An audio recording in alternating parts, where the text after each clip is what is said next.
It's now possible to easily farm basalt automatically without a pick or explosions or even a player online. Hello there, Ray here, and the way you can easily get tons of these 3 cool basalt blocks is by going into the end dimension. And then from here you can go ahead and clear out some endstone to make room to build this, or just find a side that doesn't have as much. Then we're going to use water to go downwards underneath of the farm. We're going to place in 2 blocks like this, and then we can go ahead and remove the water, and then we're going to go outwards towards the empty area over here. A total of 4 blocks, and then at this location we're going to come in and place in a row of 5 blocks the same length as the obsidian platform. Then we're going to place in another row which is 1 block up and over like this, and then we're going to place in 2, and then another 2, and then the final 2 right here. Then we're going to come in with repeaters. We're going to have one on full delay, another one on full delay, and then the opposite direction we're going to have a full delay one, and then one on 3 delay.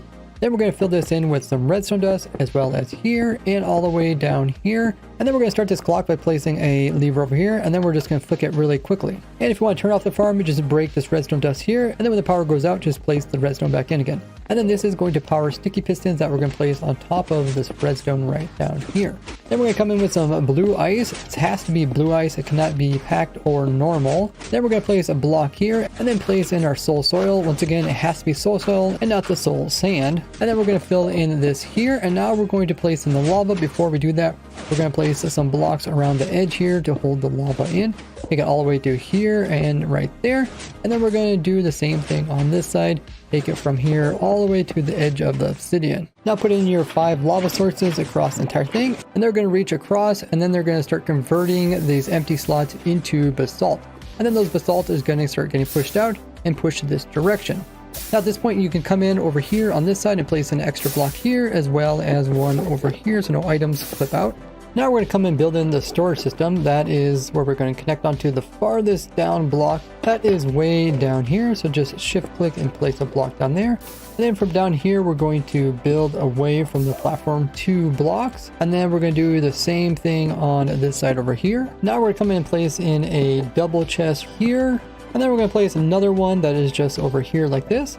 And then we're connected to by placing a hopper going from this one into that one. Then from here we're going to place in a block where we're going to have a comparator, and then that comparator is going to push its signal into another block which is going to be over here, which is going to take the signal upwards into a block that is right above it, which is then going to push its signal into this redstone dust right here.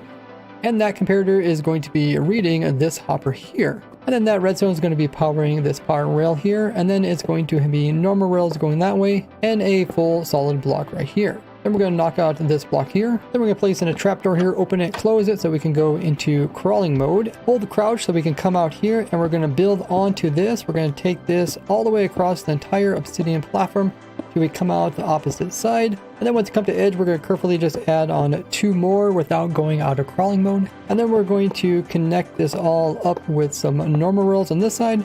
And then we're going to do normal rails on this side until we get to the last 2 slots. And these are going to be upward rails. And then we can come back out of here and remove that trapdoor, and then place in a lever on this side over here that is powered to power those. Now we come in with the hopper minecart, which is going to go on top and go back and forth, so that any items that drop on top of this platform will get picked up, and then will get unloaded by the hopper minecart using this system. Now to start the farm, we're going to have to leave the end dimension and go back to the entrance end portal. Likes are always appreciated, and only you can give away your own like. Now that we're back here at the entrance end portal, you can either place down a whole bunch of light to stop the silverfish from spawning, or you can just break the silverfish spawner. And then we need to come in back over here, break these 3 blocks here, and then we're going to remove and break these 3 blocks here, as well as break and remove these blocks here.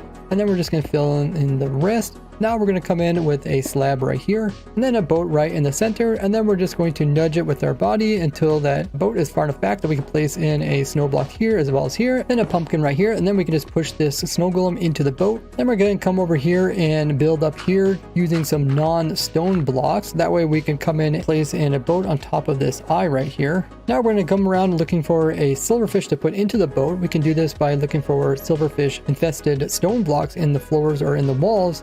And you can see this in the F3 by pointing at a block, and it'll say infested right here. Once you find one, you can just break it with your hands, and this will produce a silverfish. And then just walk over here, and it should follow you and stand on the backside and it should eventually come up here and try to get to you, but it gets stuck inside of the boat. You only want one silverfish inside, and you want to just make sure the boat is forward enough so that the snow golem starts to shoot. If it's not close enough, you can always hop into it and row it closer, and once the snow golem starts shooting, this will automatically send entities into the overworld, which will be resetting our obsidian platform. To turn it off, you can always hop into the boat and then just keep moving the silverfish completely backwards until when you leave it, the snow golem is no longer shooting snowballs. Now at this point, the farm is already running automatically over in the end dimension, long as you're standing here loading these two guys. But to make it run without a player, we're going to have to press F3 plus G. We'll see the entire chunk that this entrance end portal is inside of. Luckily in this example here, the whole thing is in just one chunk. But if you see one of these lines here cut right down through the middle, just make sure to do it on the side that has the snow golem as well as the silverfish. And then what we're going to do is in the same chunk as these two guys, we're going to come in and place in a ender pearl chunk loader. We're going to do this by breaking a total of 6 blocks going downwards.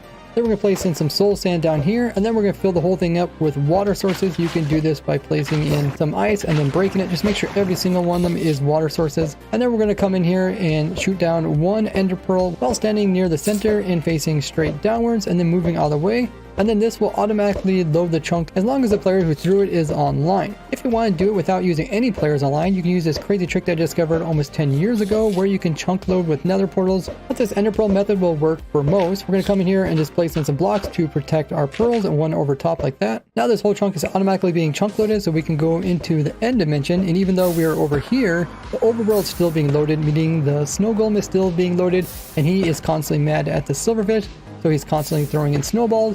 The snowballs are constantly coming through the obsidian platform, which is going ahead and clearing it off, thinking that it needs to keep it nice and clear so that when players come through, they don't end up inside of some endstone or end up falling into the void by the platform maybe possibly being removed by some player as a prank. But this also means it's going to tear down all the blocks that are inside of here and drop them in block form if it can, including our basalt. And you can see it all breaking right here, and then the hopper minecart is coming in underneath, picking them all up, and then coming over and unloading them, and this is where you come to pick up all of your items. And you can also turn off this hopper minecart system by coming over here, placing a lever and powering this torch right here, and this will stop this from constantly going back and forth. At any moment you can always turn it back on again.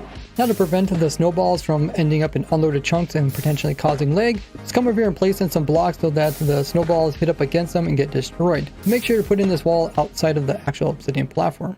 And my simple farm here produces 12,000 basalt per hour. But if you want my faster yet simpler design that uses a pickaxe, then come in and use this design, which I'll link down below, getting you 72,000 basalt per hour. And if you want a faster machine, I have this automatic basalt farm that uses TNT, producing 144,000 basalt per hour. Now I even recently made a design that works in the overworld as the lava is a little bit slower, which means it produces a little bit less items per hour. Now you can get away from using TNT by placing the machine here at the obsidian platform and have it auto mine. But it's better to just stack the simple design. I got 8 of them in here, and with this it produces over 90,000 basalt per hour, all without using any pickaxes, explosions, or players online. Now see how I designed an automatic farm for every single other item in the game of Minecraft with this playlist here. Thanks to my supporters past and present for making this video possible. Otherwise you guys can just share these videos with your favorite Minecrafter, as it's an easy way to support me for free. And I'll see y'all in the next one. Bye bye!